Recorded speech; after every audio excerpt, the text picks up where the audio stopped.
The Hook. Donald and Sarah went to the movies. Then they went for a ride in Donald's car.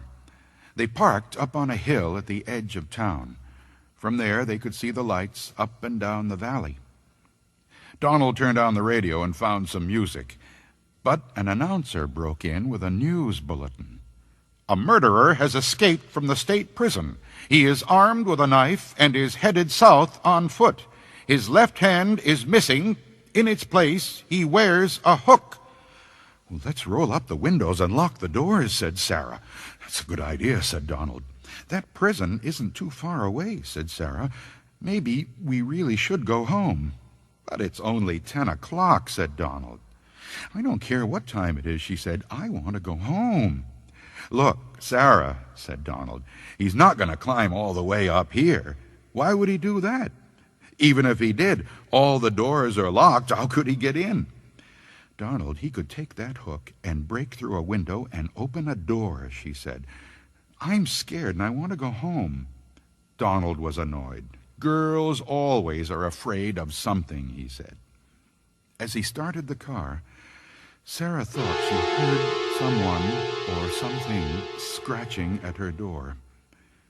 "Did you hear that?" she asked as they roared away. "It sounded like somebody was trying to get in." "Oh, sure," said Donald. Soon they got to her house.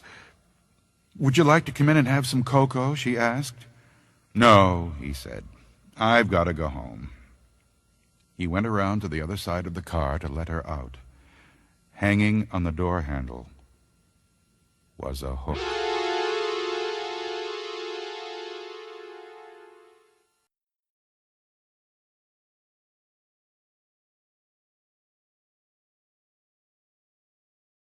High beams. The girl driving the old blue sedan was a senior at the high school. She lived on a farm about 8 miles away and used the car to drive back and forth. She had driven into town that night to see a basketball game. Now she was on her way home. As she pulled away from the school, she noticed a red pickup truck follow her out of the parking lot. A few minutes later, the truck was still behind her. I guess we're going in the same direction, she thought. She began to watch the truck in her mirror. When she changed her speed, the driver in the truck changed his speed. When she passed the car, so did he. Then he turned on his high beams, flooding her car with light. He left them on for almost a minute. He probably wants to pass me, she thought, but she was becoming uneasy. Usually she drove home over a back road. Not too many people went that way. But when she turned onto that road, so did the truck. "I've got to get away from him," she thought, and she began to drive faster. Then he turned his high beams on again. After a minute, he turned them off. Then he turned them on again and off again. She drove even faster, but the truck driver stayed right behind her. Then he turned his high beams on again. Once more, her car was ablaze with light. "What is he doing?" she wondered. "What does he want?" Then he turned them off again. But a minute later, he had them on again, and he left them on. At last, she pulled into her driveway, and the truck pulled in right behind her. She jumped from the car and ran to the house. "Call the police!" she screamed at her father. Out in the driveway, she could see the driver of the truck. He had a gun in his hand. When the police arrived, they started to arrest him, but he pointed to the girl's car. "You don't want me," he said. "You want him." Crouched behind the driver's seat, there was a man with a knife. As the driver of the truck explained it, the man slipped into the girl's car just before she left the school. He saw it happen, but there was no way he could stop it. He thought about getting the police, but he was afraid to leave her. So he followed her car. Each time the man in the back seat reached up to overpower her, the driver of the truck turned on his high beams. Then the man dropped down, afraid that someone might see him.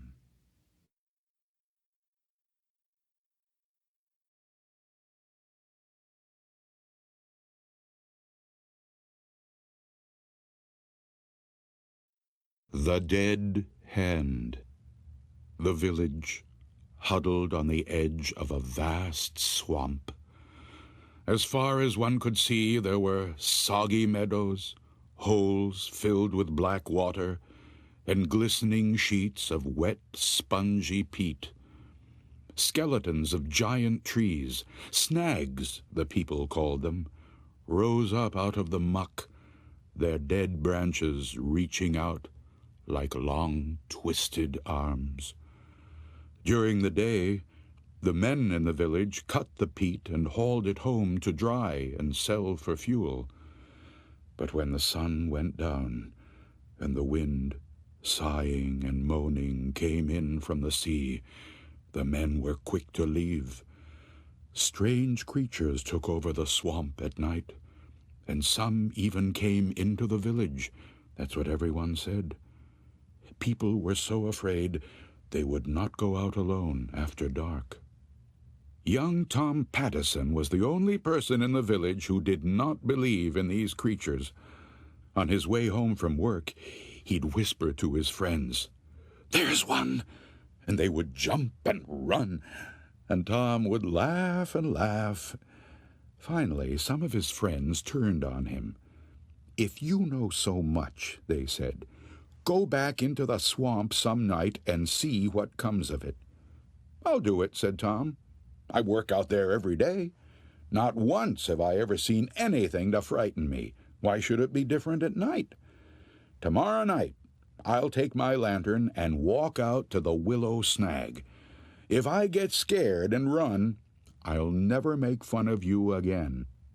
The next night, the men went to Tom Pattison's house to see him on his way. Thick clouds covered the moon. It was the blackest of nights. When they arrived, Tom's mother was pleading with him not to go. "I'll be all right," he said. "There's nothing to be afraid of. Don't be foolish like the rest." He took his lantern and, singing to himself, headed down the spongy path toward the willow snag. Some of the young men wondered if Tom wasn't right. Maybe they were afraid of things that did not exist. A few decided to follow him and see for themselves, but they stayed far behind in case he ran into trouble.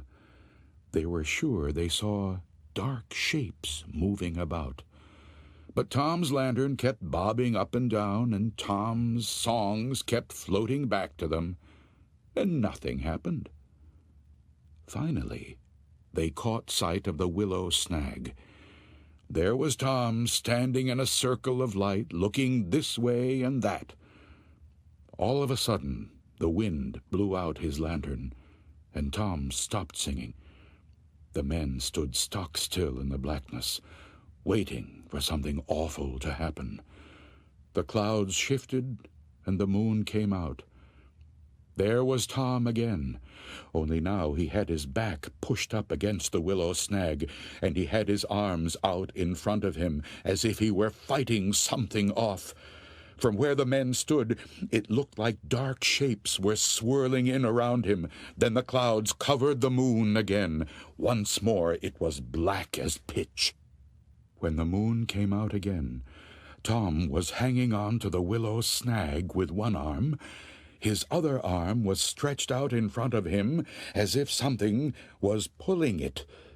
It looked to the men as if a rotting, moldy hand with no arm, a dead hand, had grabbed Tom's hand. With one final wrench, whatever had hold of Tom jerked him into the muck. That's what the men said. When the clouds blotted out the moon once more, the men turned and ran through the blackness toward the village. Again and again they lost the path and fell into the muck and water holes. In the end they crawled back on their hands and knees. But Tom Pattison was not with them. In the morning, the people searched everywhere for Tom. Finally, they gave him up for lost. A few weeks later, toward evening, the villagers heard a cry. It was Tom's mother. She was rushing down the path from the swamp, shouting and waving. When she was sure the villagers had spotted her, she turned and ran back. Off they went after her. They found young Tom Pattison by the willow snag, groaning and gibbering as if he had lost his mind. He kept pointing with one hand at something only he could see. Where his other hand should have been, there was nothing but a ragged stump oozing blood. The hand had been ripped clean off. Everybody said it was the dead hand that had done it, but nobody really knows. Nobody will ever know, except Tom Pattison, and he never spoke another word again.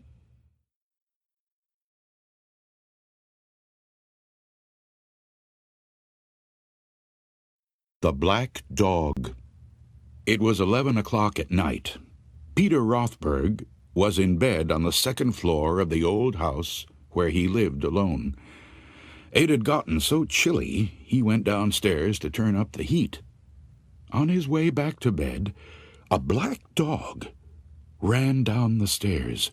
It passed him and disappeared into the darkness. "Where did you come from?" Peter said. He'd never seen the dog before. He turned on all the lights and looked in every room. He couldn't find the dog anywhere. He went outside and brought in the 2 watchdogs he kept in the backyard, but they acted as if they were the only dogs in the house. The next night, again at 11 o'clock, Peter was in his bedroom. He heard what sounded like a dog walking around in the room above him. He dashed upstairs and threw open the door. The room was empty. He looked under the bed. He looked in the closet. Nothing. But when he got back to his bedroom, he heard a dog running down the stairs. It was the black dog. He tried to follow it, but again, he couldn't find where it had gone. From then on, every night at 11, Peter heard the dog walking in the room above him.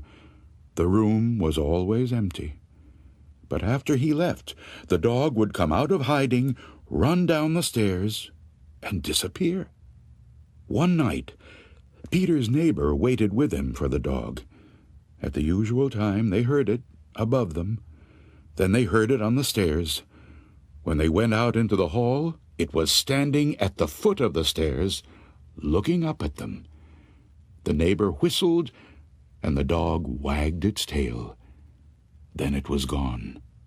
Things went on this way until the night Peter decided to bring his watchdogs into the house again. Maybe this time they would find the black dog and drive it away.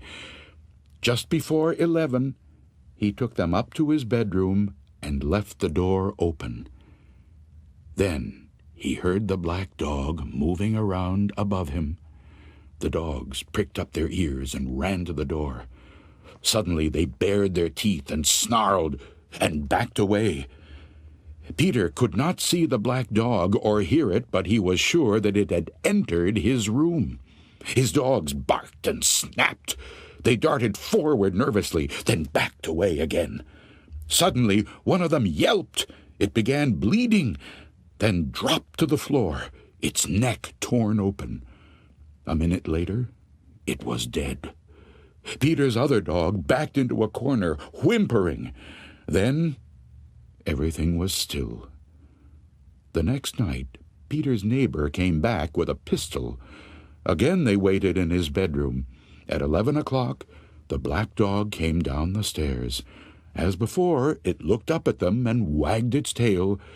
When they started toward it with a pistol, it growled and disappeared.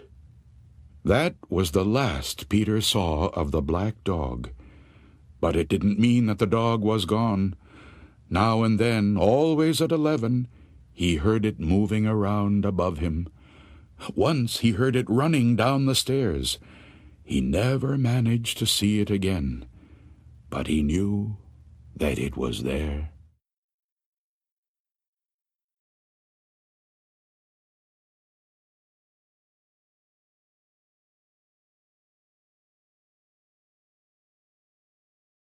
Room for one more.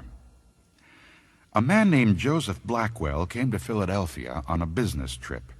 He stayed with friends in the big house they owned outside the city. That night they had a good time visiting, but when Blackwell went to bed, he tossed and turned and couldn't sleep. Sometime during the night, he heard a car turn into the driveway. He went to the window to see who was arriving at such a late hour. In the moonlight, he saw a long black hearse filled with people. The driver of the hearse looked up at him. When Blackwell saw his queer, hideous face, he shuddered. The driver called to him, "There is room for one more." Then he waited a minute or two, and then he drove off. In the morning, Blackwell told his friends what had happened. "You were dreaming," they said. "I must have been," he said, "but it didn't seem like a dream." After breakfast, he went into Philadelphia. He spent the day high above the city in one of the new office buildings there. Late in the afternoon, he was waiting for an elevator to take him back down to the street. But when it arrived, it was very crowded. One of the passengers looked out and called to him. "There is room for one more," he said. It was the driver of the hearse. "No thanks," said Blackwell. "I'll get the next one." The doors closed and the elevator started down. There was shrieking and screaming, then the sound of a crash. The elevator had fallen to the bottom of the shaft. Everyone aboard was killed.